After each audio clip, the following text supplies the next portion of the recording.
have you ever done that before? No, not really. I'm doing a podcast with my friend, so I'm used to like just talking, but I'm not used to like my face being on camera. Okay, and so can you introduce yourself? I'm Melanie. I'm from Estonia. I'm 28 years old. I like traveling and writing, and I've been traveling for so this time around for like a month, but before that I've been to a lot of different places, but rather than traveling I tend to like live in different countries. So I've been to Japan. I've been like an exchange student twice, and then I did a working holiday in Japan, and then I lived in the Netherlands for a year, and then I studied in Scotland. So I've been sort of a lot of different countries. But this time around I wanted to come to Korea because I was here actually last year, like last summer, and then but I only stayed in Seoul, so I wanted to explore more of like rural Korea and like different areas. So I came here and like doing some volunteering. So how many languages can you speak now? So I'm fluent in Estonian and English, and like almost, I wouldn't say fluent in Japanese, but I can speak it quite freely. And now I'm learning Korean as well. Yeah. But I can only say like simple sentences. How about Dutch? Dutch? Oh yeah, I learned it for like half a year. So at one point I was kind of like I could have a simple conversation, but now I've forgotten a lot of it. Wow, so interesting. So I'd love to hear more about your travel philosophy. So could you tell me your daily routine while you are here, Daniel? So usually it sort of depends on the day. If it's like a sunny day and I don't have like the volunteering thing in the evening, then I would usually go out to go like hiking or take a long walk somewhere. So I went to like Sobeksan and then Oksunbon, Jebibon, just like everywhere I can get to with public transport. But then on the days that I have like the English class in the evening, then I usually stay in Tanyan and go to the library to write my book. I'm like writing a novel. So I've been working on that, or like just taking it sort of chill, going to cafes, doing some writing and reading. I really like coming back from the library around like 4 p.m. when everyone's like going home from school or work, and the streets are kind of busy, and so I like walking down the streets at that time and just seeing everyone being kind of going to shops and being busy. Yeah, so interesting. So most of people really want to see the famous spot and the document everything, but you seem to have different kind of the approach. So can you tell me what led you to have this kind of style travel?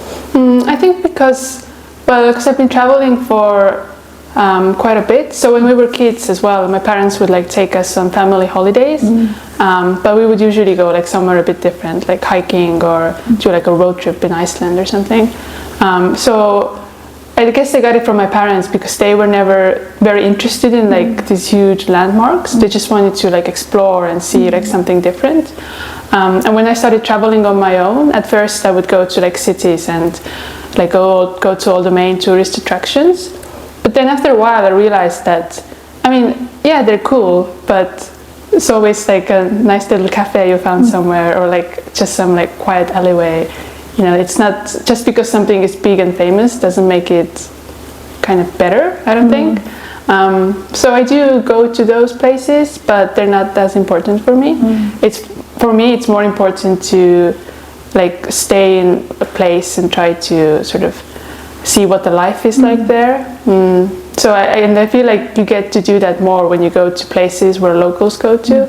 So just like in some like diners or cafes or even like a library. So yeah, that's why. Wow, yeah, brilliant. So most of people are focusing on taking pictures and posting about your trips. How do you balance enjoying the moment with capturing the memories? I guess I focus more on enjoying the moment. I do see that a lot when you go to like an art museum or like some famous landmark. and I sort of stay there for a bit longer and just watch the people there. And sometimes, like a lot of them, they just come, take a picture, and immediately move on. Like they didn't even look at it; they just took a picture. Right.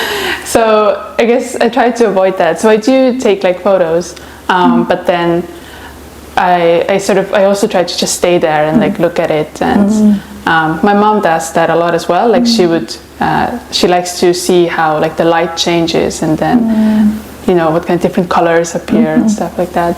And also before I used to take quite a lot of photos, but then I realized that I never really look at them, or there are like very few photos that I actually like and that they can sometimes go back to. But most of them are just like views of like some mountains or streets or stuff, which I remember that when I saw it. So I remember when I actually saw the view, it was like very beautiful, and I remember that I felt like I was in awe of it. But you can't really, I couldn't like capture that in a photo. So now what I do is when I go to some place that's like really beautiful, I really like, I try to take a photo, but that's not like my main objective. My main objective is just to be in the moment and just remember that feeling. I also think that, you know, that was like the photos you have forever kind of, but that doesn't make them any more important than that one moment that you had. Like just because something is very short doesn't mean it's not like important. So I try to sort of appreciate, like every single moment. Right. Wow. It's always to focus on the taking pictures and then try to, you know, break my journey and show off my journey. You make me regret what I did. I mean, I do put them on like Instagram and stuff, so I do show off a little bit. But some days I don't have any photos and then just... Okay. So lastly, do you have any advice for travelers who want to be more slow down and enjoy their journey? I think it's important not to feel pressured because like when you travel really far and your friends and family, they all know that you went somewhere, I guess they have like a lot of expectations. So not to be influenced by that. So you don't have to feel like you have to go to every single place and you have to have fun every day. Like you don't. Like some days you're tired and it's okay to just take it slow. And just sort of relax and find your own pace. I think that's important. So for everyone, like some people enjoy going from like really quickly from one place to another, and if that works for them, then I think that's great. But for me, like I like to take it slow, so I take it slow. So I think it's about finding what's like sort of suits you and just following that, and that's my advice. Okay. Wow. Thank you. It's been very inspiring. Wow, very nice. Yeah, thank you.